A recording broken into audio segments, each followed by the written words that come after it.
zentralen Position, nur Schwanze, Hamburger Vorsicht, dann ist es Fjørtoft, der ist im Strafraum, und der Ball, Tor! Tor! Für die Frankfurter Eintracht, 5:1, herrlich! Welcome to the very first episode of the German Fussball Podcast. I have myself as host, Markus Fjørtoft, and co-host, Dad. Yeah. Welcome. Jan. Yeah. You can say Dad. I'll say Dad. As we hear that intro from the very beginning there, from that legendary afternoon, Frankfurt, 1999, May 29th, where you scored the decisive goal, 5-1, which can be deemed probably one of the most, if not the most, dramatic relegation battle in the Bundesliga. I ask you, Dad, what makes the Bundesliga so special for you?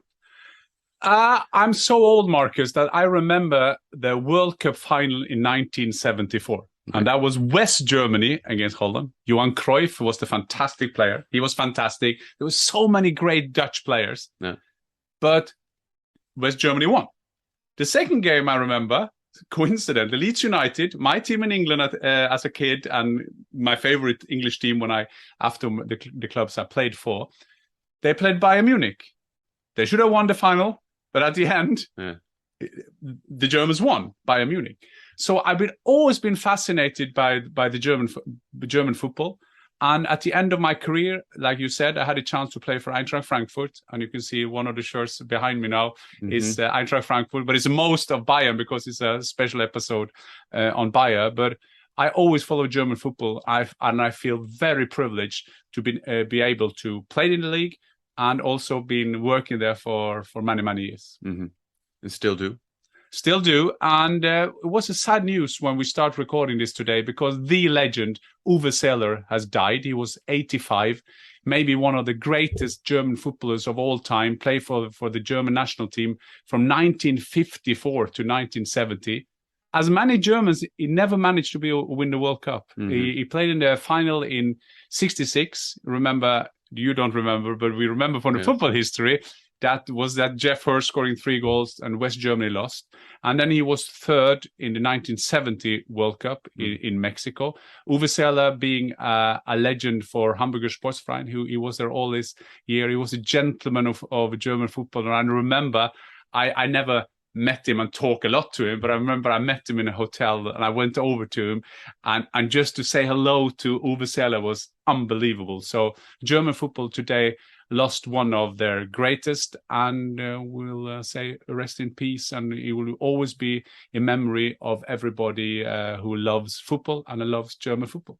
Brilliant tribute. And we will not be talking about Hamburger Sportverein this episode, but we will be talking about Bayern. We have Bayern there as well.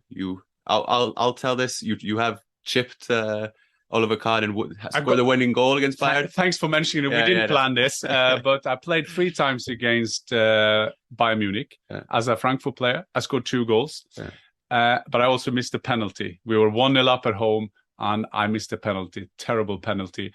But I've always had a special thing following Bayern Munich because, first of all, in that years when I interest in football, they won the Champions League, which was called the Europe Landesmeister. Mm-hmm. They won it 3 times in a row, and I always follow that because Bayern Munich, by all means, one of the most interesting clubs in the history because the continuity of Uli Hoeneß and later then Karl-Heinz Rummenigge, and they're still somehow around, and Franz Beckenbauer as leader. So very fascinating club, and I think it was good of us to start with a special episode because in this transfer window, they've been one of the winners.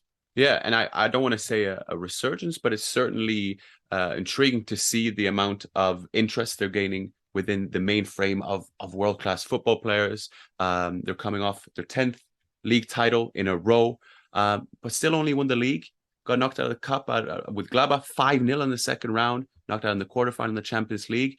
And so in many ways, it seems like a strong response to that and showing they want to be there among the very best. Yeah, because what people need to understand, yes, it's easy for a lot of Twitter saying that it's a farmers league because it's the same team winning all the time and Bayern Munich, everybody can do well.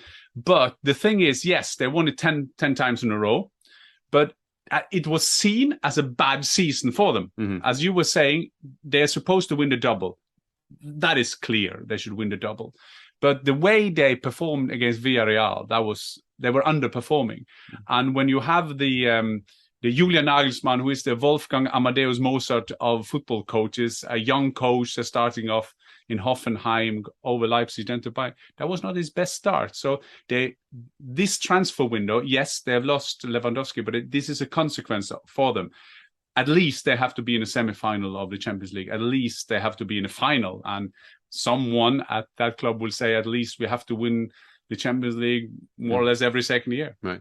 Well, they're showing real intent, and we thought who better to give us all the latest news and insights on Bayern than the Bayern Insider, Christian Falk. So I guess there's nothing more to say than join us while we talk to Bayern Insider, Christian Falk. Welcome, Christian, to the very first episode of the German Fussball Podcast. On our Bayern special, we are having the great privilege of having you on. And so, welcome. So it's a pleasure to be the first guest. But, as a Bayern insider, you always have to be on the top. Good point. True.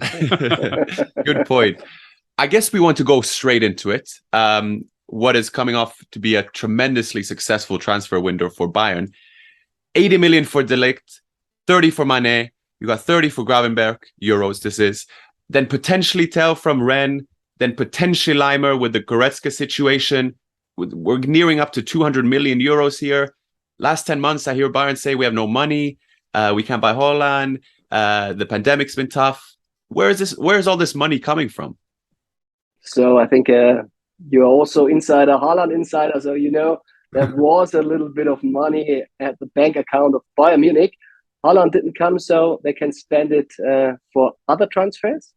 But we have to also say Hasan Salihamidzic made a really good transfer market in selling players. When I see that Mark Roca, he went to Leeds for 12 million euros, it can be 5 million euros more. I think after every 25 matches, he gets 1.25 million. Omar Richard, he was a free agent when he came, now up to 11 million euros, and so on. And of course, Robert Lewandowski left, 45 million plus 5 million euros. A lot of money for a 33-year-old striker.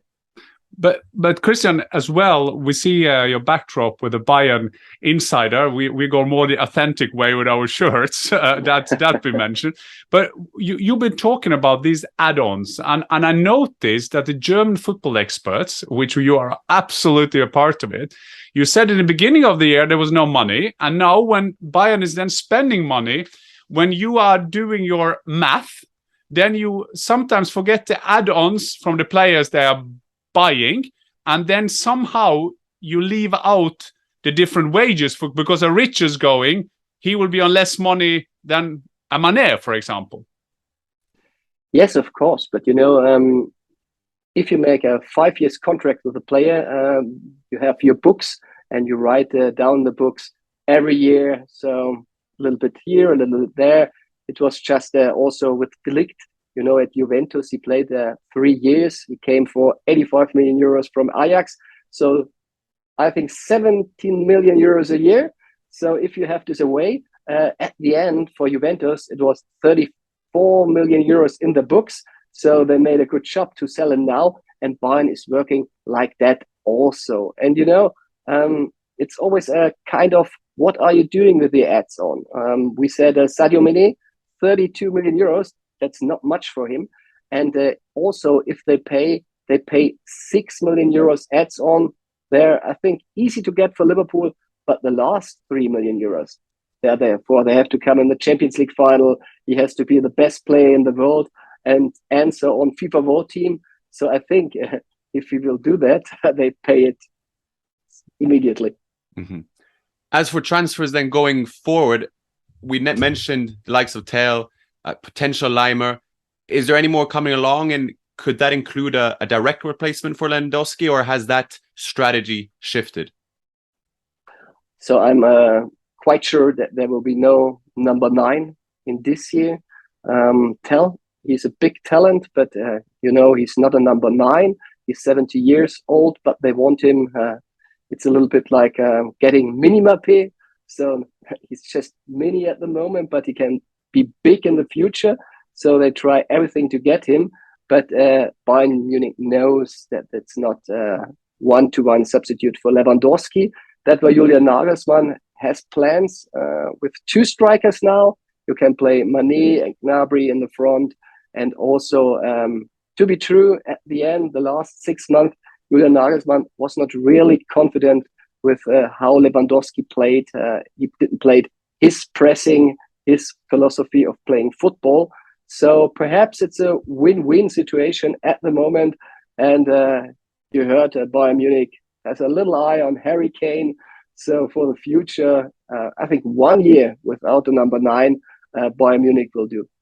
Because it was interesting, one of the reports on one of the press conference in USA, as you were saying, Nagelsmann, somewhere between the lines in his compliment of Lewandowski, he kind of analyzed the situation as now we have the chance to play quicker. Now we have the chance to play more a counterattacks. If you see the whole situation, and maybe we'll come back to the situation, how Salihamidzic did well, and did bad, and then did well. Do you think that Nagelsmann, it's okay that I can start building up a new way of kind of playing this team of mine? Yeah, I think this is important for him because like Pep Guardiola does it very, very much. Every coach want to show what he can, and not only the team. It's easy to play the same style like the coaches before, but Julian Nagelsmann is young. He want to show I can play another style and it's successful. You know, he tried to play with 3 players in the back, which is untypical for Bayern Munich. And it's always hard if you have such players that will win everything with this kind of system. And then you come and say, I have nothing win before anything, but please play my new style. It's really great. So with Lewandowski, one player is away who didn't accept to run all the time for the system of Nagelsmann. So I think he's not unconfident that Lewandowski left. And so he can change the styles. Perhaps we will see indeed a system like 4-2-2-2. Did I forget the 2? I think that's it. I think it was all right. But Julian Nagelsmann has to show that it's successful. That's a really interesting situation at the moment. It's not getting easy for him. Where does it, with the Ligt coming in now and one of those world-class center backs, how does that, what kind of consequences does that have on the rest of the defenders? And Upamecano was brought in last season as kind of not the savior, but one of the ones for the future. Now Pavard potentially will be leaving. How is that going to work out for the remainder of the transfer window? I think it was very, very important to get now a leader in the defense. You know, when Hernandez and Upamecano were playing side by side, you had nobody who said how they have to play. That was after Alaba a big mess. And now they have a player who can lead. And in my view, everybody knows Bayern Munich was interested also in 2019 in De Ligt, and many inside the club said at this time, perhaps it was not so good to get Hernandez instead of De Ligt. You know, it was quite the same amount of money, and now they did it. But I think that's also strong if you say, okay, we did perhaps a little mistake, and now we do it better. And of course, Pavard, yes, he was running at the team presentation very quickly out of the stadium. I just saw him when he left. So I think he's searching a new challenge. And Upamecano, I think he will stay. But I think this is also very important to get new blood in the team, because you saw last year they played very, very, very good. And they always thought when it's important, we can do it better like we did it the years before. And it wasn't possible against Villarreal. And I think they need more challenges. Because you were saying about Villarreal, you were saying about they were out of the cup. And if you saw the season last season, I mean, that is a minimum season for a Bayern München coach. You have to win the Bundesliga. And coming into then the new strategy for the new season with Salihamidzic maybe coming out of it bad, isolated by denying not seeing Haaland, denying that Lewandowski didn't get the the support or the conversation when he wanted to. Do you think that Bayern and Salihamidzic with Kane, Uli Hoeneß coming back and say some mighty words, that they kind of changed strategy? Or of course, they will tell you that this was the strategy all the time. But do you think they changed the strategy? But suddenly with Mané, with Ligt, with the two Ajax player and so on, being so active in the transfer window? No, it's true. They changed the strategy. And, before they talked a little bit about how Bayern Munich has to get players which have potential. They're young. We want to sell them perhaps later. And now they get Sadio Mané the 30. De Ligt is just 22, but he's not bought to be sold again, And also when you see Harry Kane 28, think about him. So then that Bayern Munich needs always one or two top stars. That's fine. And you see also it works when you get some like Rian Gravenberch. He's really talented. He did very well now in the USA. So then they need a mixture. We talked a lot about Erling Haaland the last month and years. When you have new bosses, they always want to change something. You don't want to do it as the one before. And Haaland would be such a step.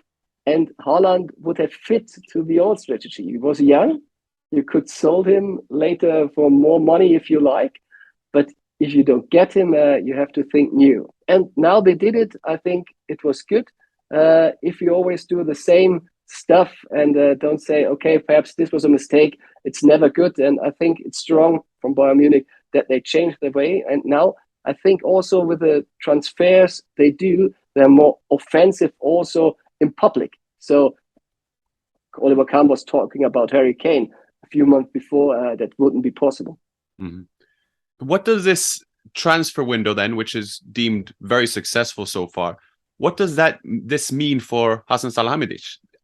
Undoubtedly, I'll admit it, he came across, I think, there were doubts as to whether he could lead such a historic club as Bayern Munich. Now we see Bayern coming out very strong in the transfer window, attracting players. I've reflected on and seen how much more part of the conversation Bayern are amongst the big players in the world.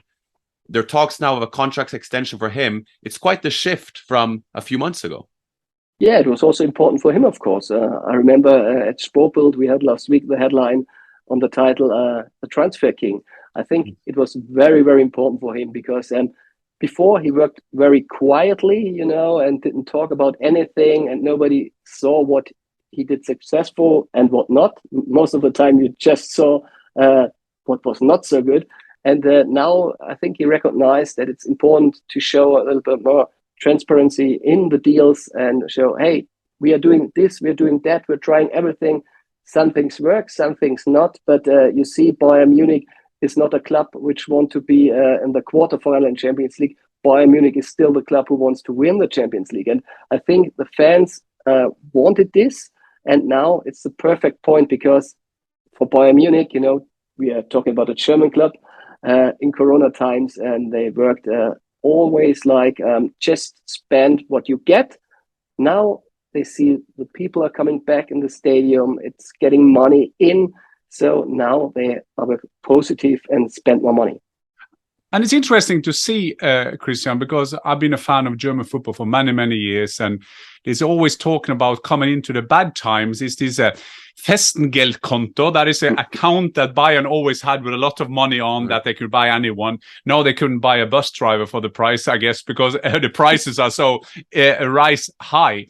But what I want with that, Christian, is but we've seen with Mané, we've seen with De Ligt, they're more or less said, and I don't think this is only spin from German journalists who wants to be good with Bayern, but because the players say it to themselves, that they were convinced by the way Salihamidzic, Heine, the all recruiting department of Bayern talked about the project. Could this be that in the times of the pandemic and the time after pandemic, maybe the players also see that they want to be a part of projects that are sustainability in that for a longer terms? I mean, you can get oil and gas money, you can go big investors, but you see that Bayern historically seen always have a projects going forward. Yeah, this is a very, very special point, and it's also a point of the new strategy. Bayern Munich wants now player who has totally the mentality to win titles with Bayern Munich. That sounds very easy, but in the past, that wasn't always the thing. I call it charm offensive. They talked with Sadio Mané, who was a little bit, I said perhaps disappointed. He was always the number 2 behind Salah at Liverpool. Also contract talks. Everybody just was looking what is happening with Salah. And now he see the chance that he's the big star in Bundesliga, not only Bayern Munich. And I think this is the way they talked with him. And of course, showed him the project. Nagelsmann plays a football which fits perfectly to Sadio Mané. And the same thing is with Ligt. Matthijs was playing for Juve for 3 years, but especially the last year, it was not so easy for him. And I talked to him last Tuesday, and he told me, yes, of course, the defensive style of Juve doesn't fit to me so good like the way Bayern Munich is playing. So we play also at the Netherlands in the national team. Louis van Gaal told me, you will love Bayern Munich. And also he told me how they talked to me. They wanted me so much, and it worked. So he could go to Chelsea, earn more money. But he said, no, I earn less money and go to Bayern Munich because it's important. And I can go on and on and on. It's the same with Lima. It's the same with Tel. And you see it works. If I just add, Marcus, what Christian is saying there, because it's quite interesting. It seems that Bayern, after they were going different directions, and I remember you were very critical of this selling kind of club image that Bayern wanted to have because they're a big club. But it seems now they have found the Netherlands, Holland and Germany, there is a big connection between managers, between players into the Bundesliga, and then with Robben and Van Bommel. There's a lot of players playing there, and Van Gaal, as Christian was mentioning. But also Mané, because he played in Salzburg. And if you play in Salzburg, you kind of get the connection to Salzburg. So it just seems that Bayern have kind of found their way in the transfer market the last couple of months. Yes, it's always a thing of networking. And I think before Bayern Munich and, Hasan Salihamidzic is also a young manager. He tried to do everything by himself and showed that he can do it alone. But if you see on the transfers, you always have to have good connections to some agents. And you see Gravenberg was the Raiola management. Mazraoui is the Raiola management. The Ligt is the Raiola management. You see, if you work good together and you say, hey, this is a trustful partner, perhaps you do the next deal also with him. And look at the other side. Sadio Mané is at Roof. Lima is at Roof. Gnabry makes extension with the Roof. So there are many, many points. And everybody's earning good money and everybody's happy. Karl-Heinz Rummenigge would say win-win situation. And two players that are certainly an integral part of the Bayern philosophy and the DNA are the likes of Kimmich and Neuer. And the reports that they have played a part in shaping the squad ahead of this season. How have those conversations been between them and ultimately the decision makers? I think this is not very new at Bayern Munich because there are always 5 players. There are always been asked in the last years. You remember the crazy transfer market 2 years ago when Bayern Munich bought 3 or 4 or 5 players perhaps at the end of the window in 3 days. That was also because these players are going to the management, to the board and say, hey, what is happening next year? We want to win titles. That's why we're here. And, there were contract extensions with Kimmich, with Goretzka, with Neuer, with Müller. And in these talks, they always said, it's nice that you give me money and it's nice that you give me a new contract, but I want to see if I win the Champions League in the next 3 or 2 years. And they said, this is a point, therefore we stay. And Bayern Munich is cute enough to hear on this place. What is quite interesting, Christian Marcus, is that what I see from outside, I played in the Bundesliga, I played for Eintracht Frankfurt, of course. We're very happy to win the Europa League and everything. But the big difference between Bayern Munich and the other clubs is that from the 70s, Bayern Munich have managed to make a winning culture at the club. And this winning culture is always be depending on winners. So at the times when there are not enough winners in the Bayern squad, they are struggling. And if you mix that with a bad appointment of a coach that maybe is the wrong coach for them, that is a weakness. So what I found very impressive by Bayern the last years is that in Kimmich, in Goretzka, and you had to say that Alaba turned into a kind of that winning mentality demanding from the player. It's quite interesting what they're doing. And that's why I see Ligt now as maybe, I'm not saying he's the last in the puzzle or anything, but that kind of player is very, very important because you can see next summer that Ligt will go with Thomas Müller to Salihamidzic and say, listen, this is a player we need. Mm-hmm. Yes, you need years to develop this. Uli Hoeneß told me once, it's like a spite we put in the vein of the players when they sign the contract, this winning mentality of Bayern Munich. And perhaps it's not true that's in the moment you sign. But of course, a player told me, it was Goretzka, I think, when he came to Bayern Munich, and he was good at this level. And then he said, and then he saw Thomas Müller running after every unit again and again. And I said, how shall I rest when he was winning everything? World champion, Champions League, many, many German titles. And I should go then in the dressing room? That's not possible at Bayern Munich. And as you said, you need these old players who show the young players, that's the way we work here. And now you have the next generation. You have a Kimmich and you have a Goretzka. They won the Champions League. And this is what the Ligt also see here. And it was very interesting when I talked to him. He told me about a talk with Julian Nagelsmann he had. And he said how it was amazing. And he's a coach who can develop young players. And he saw that I looked a little bit surprised and said, yes, I know. I'm still 21. I know that I'm a young player. Yes, but he played 3 years for Juve, 3 years for Ajax. He was with 19 captain, but he still knows that he have to develop, and that's a great sign. Mm-hmm. I guess one of the final questions then on the topic of Goretzka, he's out for 6 to 8 weeks. We mentioned briefly the interest in Leimer. How will Bayern look to solve that? I've also seen that Sabitzer has had a good pre-season. Who can possibly potentially shift in there? Musiala, Gravenberg. How do you see that? Yeah, Bayern Munich, if Goretzka is fit or not fit, they will go for Leimer. And they do because he's another kind of player. But they see also, and that's very, very good, that Gravenberg is doing very, very well in the USA. And perhaps Sabitzer is doing also very well in the USA, but they would like to sell him still. But Sabitzer don't want, so what can you do? You have to work with that. They have really good quality in the midfield. You can play with Musiala there. I think it's good that Bayern Munich is not reacting about, someone is injured, I have to change something. They have a plan, and they do it, and they have, and as you saw at the Champions League last year, when you looked at the bench, there was not enough quality in the important games, and now they have, and that's the point.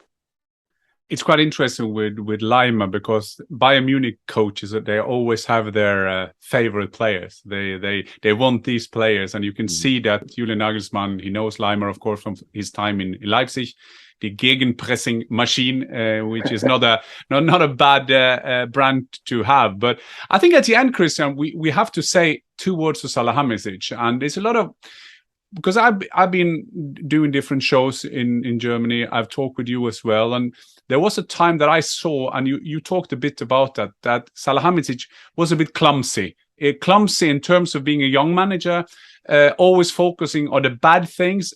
But now it seems also that he has changed in his approach in the public, and I think that I remember they were talking about that at the time in Germany, that they were very critical. Not the way he worked, because as a player, he's a hard worker. He had to build up his credibility. But it also seemed that Salihamidzic has worked on his public image. He understands he has to sit during an interview. He understands that he has to talk to a journalist he maybe doesn't like, because that is a part of being the kind of mirror of Bayern Munich. You can't be a head of sport at Bayern Munich without understanding that you're talking to the whole German football, the whole international football.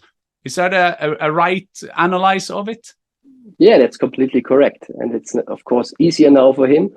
It's always, you've been a striker, if you didn't score a few games, you're thinking, what's wrong? What I do wrong? You always be perhaps a little bit more defensive. You don't go there where it hurts. And but if you score, it's easier to do the next goal. And the same with Salihamidzic. I think the key transfer was Sadio Mané. And for this transfer, you get a lot of love from the fans, from the people, and say, hey, you did it. Thank you very much. And now he wants more of that. And he's more self-confident. It's easier to go in interviews if the questions are a little bit nicer. So I think he's now on his way. Brilliant. I think we got a lot of inside info from the insider. So I really appreciate that, Christian. That concludes actually our very first episode on the German Fussball Podcast with the reigning champions, the 10-time in a row champion. So Christian, thank you very much. And then I wouldn't be surprised if he was back on the show again. We would love to have you back. That is 100% true, Christian. I will love it too. Thank you very much. Thanks for listening to the German Fussball Podcast. We are very passionate about German football, as you know. And if you want to subscribe and follow the latest, you do that on any platform, anywhere. And if you have any questions about what we discuss, or if you have any memories, or if you have any comments about the guests we are having, just look us up on Twitter. You'll find myself, Jan Åge Fjørtoft, and the host, Markus Fjørtoft, there. And also, if you have any wishes of guests you want us to have on, and also any questions you have in general about German football, and maybe questions we should put to the guests we'll have on, please use our Twitter platform. Until next time, auf Wiedersehen.